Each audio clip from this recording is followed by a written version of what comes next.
que a gente começa o programa também falando de um assunto super interessante, até porque você conhece alguém que nunca acordou com um inchaço na pálpebra?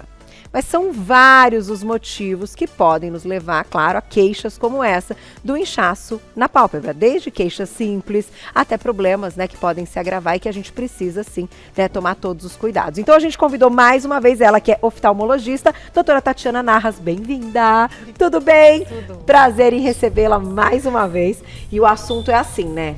Mulherada principalmente se interessa bastante. Quando a gente não entra, claro, numa patologia e algumas doenças que você vai citar, um simples olho inchado, uma pálpebra inchada já pode detonar nosso dia, né, doutora? Pode detonar o dia mesmo.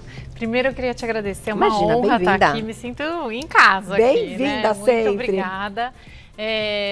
Realmente, o edema nas pálpebras pode estragar o nosso dia, né? Principalmente quando a gente acorda, ou às vezes a criança acorda com a pálpebra inchada, os pais ficam bem preocupados e aí acabam recorrendo ao oftalmologista. Estamos aqui para isso. E a gente vai citar todos os motivos, então temos vários aqui para ilustrar, inclusive o que a gente deve fazer, né? Em alguns casos também, para melhorar. Vamos colocar o primeiro na tela? Olha, a gente separou um a um e com as ilustrações separadas aqui na mesa também. Olha lá. O primeiro que a gente vai falar é sobre a alergia ocular. Ela também pode apresentar, né, como sintoma o inchaço. Carol, a alergia é uma das principais causas de edema nas pálpebras. Aham. Existem várias causas de alergia. Por exemplo, esmalte de unha. Às vezes, esmalte de unha pode causar alergia nas pálpebras. Tá. Às vezes, algum alimento que a gente come que não está acostumado. Então, geralmente, o edema é nas duas pálpebras. E, infelizmente, eu pego muito no consultório alergia nas crianças, picada de insetos. Puxa.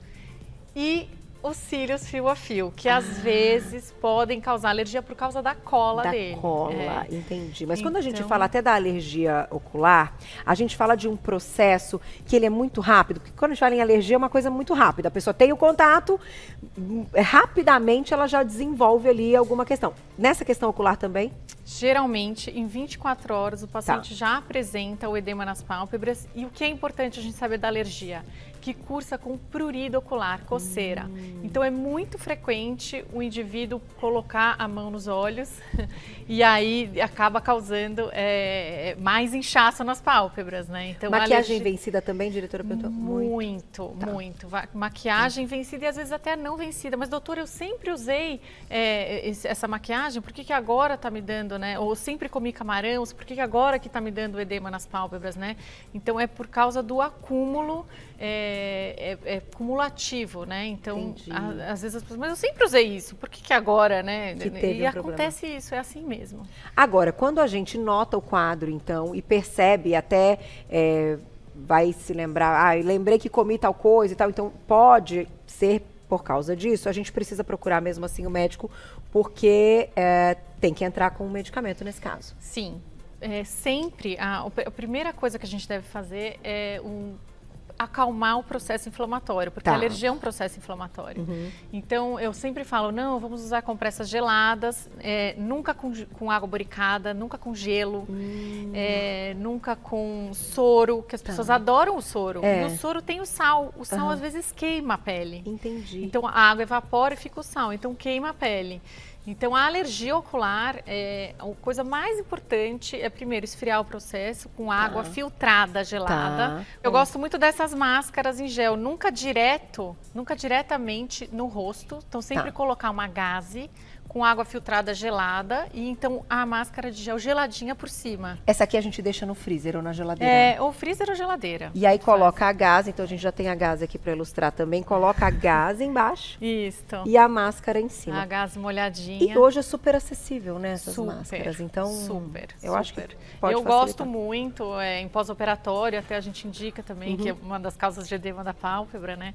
E fora isso, tem os tratamentos tópicos, então pomadas tópicas específicas para a região dos olhos, principalmente, e até via oral. Então, às vezes, o paciente precisa tomar um remedinho, um antialérgico, né, para não piorar. E o mais importante, tirar o contato, que às vezes é difícil. A gente adora aquele make, a gente adora colocar os cílios, né? A gente adora. Mas tem que ficar distante. Aí tem que identificar o fator alergeno e tirar o contato com o fator, né? Animais, às vezes, de estimação. Pelo, né? Alergia é uma coisa super individual, mas muito mais comum do que a gente imagina, né? Muito frequente. Então, acaba essa reação ocular. Então, esse foi o primeiro, né? Uma das causas, a primeira delas. A gente vai para a próxima, olha lá. Vamos falar de conjuntivite, que é um clássico também e que merece, né, que a gente bata na tecla aí. Conte um pouco para o pessoal de casa o que não fazer também, né, doutora? A conjuntivite também é uma das principais causas do edema das pálpebras. A conjuntiva é como se fosse uma mucosa da boca que fica na região dos olhos. E esta mucosa, ela reveste a pálpebra também lá por dentro. Então, quando dá a conjuntivite, dá aquela alergia, dá o edema da conjuntiva, então a conjuntiva fica inflamada e então a pálpebra também fica gordinha. E aí dá esse sintoma e a pessoa começa a manipular muito. Então, uma das principais causas do edema da pálpebra é a manipulação do indivíduo, porque ele quer enxugar, ele está incomodado, ele quer tirar a remela dos olhos. Entendi. Né? Então, a primeira coisa também é acalmar o processo inflamatório com as compressas geladas e então procurar um oftalmologista, porque através daquele aparelho, da lâmpada de fenda que a gente apoia o queixo, tem aumentos de 15, 25 vezes e o oftalmologista pode identificar na mucosa a inflamação específica da conjuntivite. E então indicar um colírio específico para a conjuntivite. A conjuntivite pode ser adenoviral, pode ser bacteriana e pode ser alérgica, inclusive. Entendi. Então pode ser, se for viral é uma forma de tratamento, se for bactéria é outra e se for alergia é outra. Sim. Então elas são diferentes. Então procure o seu oftalmologista se você acordar com os olhos vermelhos, com remela, secreção. E a história de um olho que pode passar para o outro, enfim, da própria fronha do travesseiro. E de uma pessoa para outra. Sim, então tudo necessita real. Um afastamento de pelo menos de 5 a 7 dias. Né? Então a mãe, às vezes, com o filho, que a gente não consegue também, né? Ficar longe, né? Então precisa trocar a fronha todos os dias e trocar a toalha de rosto todos os dias. Manipulou, lavar bem as mãos também, né? Super a mão, álcool gel. Vamos mostrar aqui, ó, você trouxe já para ilustrar também. Aqui a água tem que ser gelada. Água gelada, filtrada. Né? Insisto, então não é o soro fisiológico, não é água boricada, que tem o ácido bórico, que pode queimar a pele também. Então água do filtro, geladinha, água de bebê. E a gente prescreve colírios lubrificantes para dar mais conforto para o paciente, né, que é como se fosse uma lágrima artificial. E alguns colírios que podem ser anti-inflamatórios, corticoide ou até antibiótico. E na questão até para essa pálpebra desinchar, e não só cuidando da conjuntivite, que é extremamente importante, mas para a gente ter então já uma sensação da pálpebra menos inchada, também é com a compressa de água gelada. Compressa de água gelada e quando a gente trata a conjuntiva, ela também vai diminuir a inflamação, emagrece um pouquinho. E aí as pálpebras também emagrecem um pouquinho. Até quantos dias pode durar o que é considerado normal conjuntivite?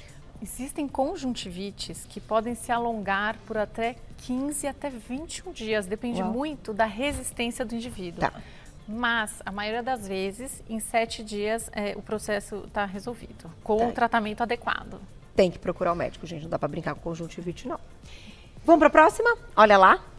A gente vai falar agora do Tersol, outro clássico que também merece atenção. Vamos ver onde está o Tersol aqui, vou procurar. Lá, aqui, ó, o Tersol tá aqui, ó, gente, esse primeiro aqui pra gente ilustrar.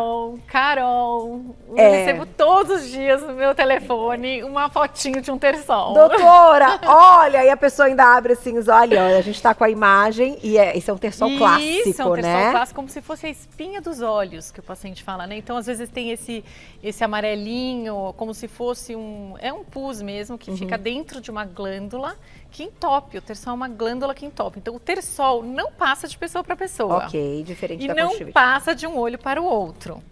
E ao contrário dos tratamentos iniciais, também a gente faz a compressa de água, mas neste caso é morna. Antigamente as pessoas colocavam a aliança, porque era o ouro, né, que segura mais o calor, e colocavam no Tersol, né? Por isso que veio, então, do mito ou verdade de passar a colocar a aliança no Tersol. Isso mesmo. Então a compressa deve ser morna, o mais importante. As compressas, elas não podem ser muito quentes. O paciente ele quer resolver o problema e ele põe água super quente. Então a temperatura tem que ser a temperatura do banho, que a gente toma banho, e são mais compressas ao longo do dia com temperaturas amenas. Então quentinhas, mas nada, porque o paciente quer resolver, ele queima a pele, que já está, né, inflamada. Então também no Tersol não é sempre que ele é tão evidente e está assim exposto. Então às vezes está só o inchaço na pálpebra. As pessoas me mandam a foto, eu não tenho certeza ainda se é um processo inicial da conjuntivite ou se já é um Tersol. Então também precisa procurar o seu oftalmologista para fazer o exame sob a lâmpada de fenda. E ele pode ser tanto aqui na parte inferior quanto na parte superior? Sim, nós temos em torno de 30 a 40 glândulas que causam o Tersol na pálpebra superior e 20 a 30 na pálpebra inferior. Dá para prevenir, doutora? Sim, Tersol? Super dá. Como? A gente até já trouxe aqui um tratamento também, com o shampoo neutro infantil, a higiene das pálpebras diariamente, dos cílios, com água morna também. Então pode ser na hora do banho, existem produtos específicos para a higiene dos cílios. E quando a pessoa não lava muito bem os cílios ou tem uma propensão a ter uma hiperprodução da secreção desta glândula, ela tem uma tendência a desenvolver o Tersol. Entendi. Então, para prevenir isto, nós devemos fazer a higiene das pálpebras de leve, sempre com os olhos fechados e com a ponta dos dedos mesmo e água morna. E previne tudo isso. E além da água, demaquilantes, então, aqueles mais oleosos que são para os olhos, são legais? Perfeito, Carol. Os demaquilantes oleosos, eles são muito bons para a gente tirar a maquiagem, mas eles não devem permanecer na pálpebra. Então, após o demaquilante, é interessante que a gente faça a higiene dos cílios. Quando a gente coloca os cílios fio a fio, a gente não quer perder nenhum cílio, que eu já coloquei também. Então, a gente evita fazer a higiene mais completa. Então, dê intervalos entre os cílios, cílios, né, a colocação deles, para você conseguir fazer uma higiene entre uma colocação e outra dos cílios. Puxa vida, senão entope realmente, porque é muito produto que acumula, né? E o Tersol, ele também tem um tempo aí, ou ele pode durar meses? O Tersol, 90% dos casos, resolve sozinho, né? Só com a compressa morna. Os outros 10% vão todos parar no consultório do oftalmologista especializado em pálpebras. Porque ele encapsula e forma um calásio, que a gente chama. Então, o Tersol que não se resolveu chama calásio. E aí precisa de uma abordagem, então ele começa a ficar crônico e dura assim alguns meses na pálpebra do paciente. E precisa fazer um procedimento um pouco mais invasivo para tirar e drenar e tirar essa glândula que está entupida. Então a gente também tem calásio, é o próximo. Vamos aproveitar e já falar dele também, que pode trazer inchaço nas pálpebras. O calásio, então, foi um Tersol que não se resolveu. Exatamente. Nossa, mas essa foto também está grande, hein, Glaucia? Olha só. Daí chega muito. E isso é comum, ele pode ficar desse tamanho? Sim, pode ficar desse tamanho. Carol, praticamente você já virou doutora, né? Eu não, eu estudo, eu brinco que eu estudo, porque, gente, é muita honra, porque a gente recebe médicos e você é uma delas referência, então eu preciso estar sempre pronta, não é verdade? Não, eu fico feliz de estar aqui, porque você respeita muito e tem muito comprometimento com os seus fãs e os seus pacientes, Obrigada, quer dizer, os seus doutora. clientes que acabam sendo pacientes. Sem dúvida, né? Não, pra gente passar a informação completa, até porque acordar e depois de um tempo que a doença evoluiu, então que o Tersol não se resolveu, você se olhar no espelho e ver uma bola deste tamanho, é desagradável, né? Então a necessidade é procurar o médico. Sim. Não tem outro jeito. Sim. E aí é uma cirurgia. No caso do calásio, ele já vem mais crônico. Então, ele já teve o Tersol, não se resolveu. E então, quando fica assim, aí ele precisa de um oftalmologista especializado em pálpebras, que tem a habilidade para fazer o procedimento sem causar lesões ao olho, às pálpebras, e também sem deixar cicatriz. Muitas vezes a gente faz por dentro, né, esse procedimento. Então, tem técnicas para a gente fazer e geralmente é bem tranquilo, faz uma sedação leve, o paciente não vê nada, não sente nada. E resolve. Resolve super. Super. Tá aí, então só 10% acabam evoluindo para o caláceo. Tem mais, olha lá. A gente separou então mais um motivo de inchaço nas pálpebras. Agora a gente vai falar de blefarite. A blefarite realmente é quando a gente tem aquelas caspinhas nos cílios. Quem são os pacientes que mais têm a blefarite? Aqueles que têm rosácea, dermatite seborreica, dermatite atópica. Por quê? As alterações de pele, elas também acontecem na pele dos olhos. Então, estes pacientes têm uma propensão maior a ter as caspinhas dos cílios, que fazem com que essa caspinha caia dentro do olho, dá uma irritação e o pior, ele engurgita as caspinhas, elas são oriundas daquelas glândulas que entopem. Entendi. Então, se está produzindo muita secreção, então as glândulas ficam inchadas, a pálpebra fica pesada, às vezes o paciente apresenta até uma queda da pálpebra superior, o pálpebra do olho fica meio caidinho, de tão inchado que está. E isso porque vai ter essa caspinha que você comentou e que vai caindo. Isso também porque são pessoas que têm a região muito seca, porque esses outros problemas que você citou estão ligados, né? Também essa questão da pele muito seca. Perfeito, doutora. Perfeito. O paciente que tem muita caspinha, geralmente ele vem com a queixa do olho seco. Entendi. Chegamos ao olho seco. A lágrima é feita também pela secreção desta glândula. Entendi. Hoje em dia existem muitos tratamentos para a blefarite, existem vários produtos para a gente fazer a higiene da blefarite. E existe ainda um procedimento novo no Brasil, deve ter 4, 5 anos que a gente faz. Que legal. Que é a luz intensa pulsada. É como se fosse um laser da pálpebra. E aí a gente faz a drenagem desta secreção para a pessoa não ter mais os terçóis, não ter mais os calásios. E é um tratamento muito eficiente. Que legal. Então ele pode ser preventivo também e pode ser tratamento quem tiver uma repetição, vamos dizer assim, dos casos. Sem dúvida, sem dúvida. Que legal. É luz pulsada. E quando a gente pensa nessa questão da blefarite, até que você comentou, isso também diminui qualidade de vida e tal, diminui a autoestima, né? É uma coisa que mexe. Os pacientes reclamam muito, tanto da autoestima quanto da visão. Porque eles falam, doutora, parece que está grudando a minha pálpebra. Eu fico assim, parece que tem uma cola, porque a secreção é oleosa, está em excesso na pálpebra, cai no olho e dá essa sensação bem desconfortável. Então, gente, tem tratamento, não deixa, né, avançar, enfim, passar por esse desconforto. Tem tratamento, já tem agora até essa tecnologia nova que a doutora comentou. Mas tem mais motivos, olha só, que não é pouca coisa esse inchaço, não, ó. Noites mal dormidas, esse aí é outro clássico, né? Nunca, né? Quem nunca, depois de uma boa, né, uma noite de balada, muitas vezes, né, alguns exageros também pode acontecer. Inclusive, às vezes, no álcool, né, pois também, e piora bastante o edema, principalmente das pálpebras inferiores, que é essa região de baixo das pálpebras, ficam com as bolsinhas inchadas, né, acumula líquido. E aí o segredo é a compressa gelada again. Não tem outro jeito. Eu ia te perguntar, nesse caso das noites mal dormidas, aqueles rolinhos. Melhor, esqueci também de trazer bom? Porque aquilo é tão legal, você deixa na geladeira. Super legal. Nossa, até vicia, assim, você fica passando vendo TV. Porque a gente faz uma drenagem facial. E também existem profissionais que fazem drenagem facial, que são super experts nisso. E aí melhora o inchaço nas pálpebras. E esse aqui, então, também, ó. Super. Investimento, custa pouco e pode ajudar bastante. Quantos minutinhos a gente fica, doutora? Deixa assim, eu falo para as pessoas, as compressas geladas por 15 minutos, faz um intervalinho, mas espera uns 40 minutos e faz de novo 15 minutos. Quanto mais fizer, melhor. Perfeito. Tá aí.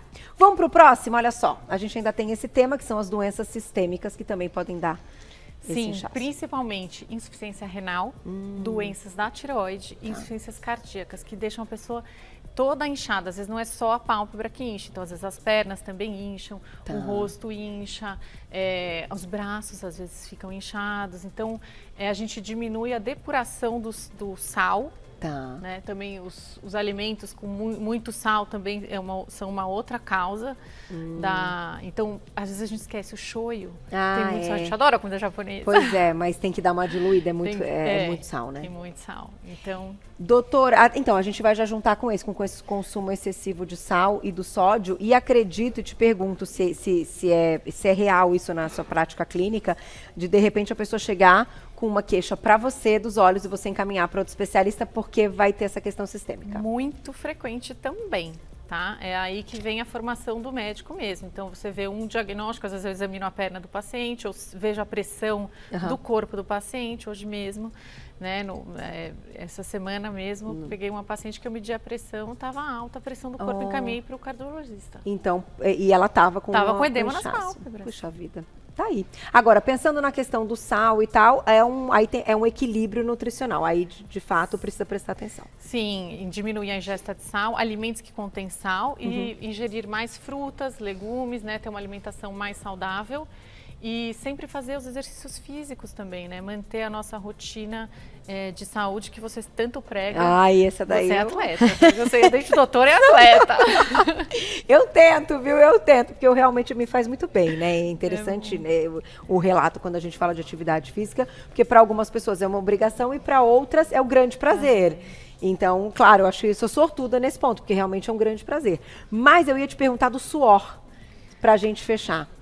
Tem um impacto na questão ocular? Sim, o suor não pode escorrer para os olhos e se eventualmente isso acontecer, lavar com água corrente, não precisa ser, porque às vezes está no parque, né? Às vezes está num clube, então lava o rosto e não deixa cair o suor no olho, porque é uma maneira de contaminar, porque a flora da nossa pele é diferente da flora que está nos olhos.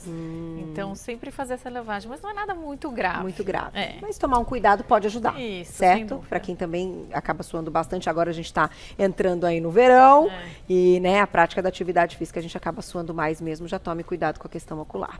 E eu te agradeço mais uma vez. Sempre linda, sempre cheia de informações. Tem que procurar um médico. Gente, tudo, como vocês ouviram, tem tratamento, né?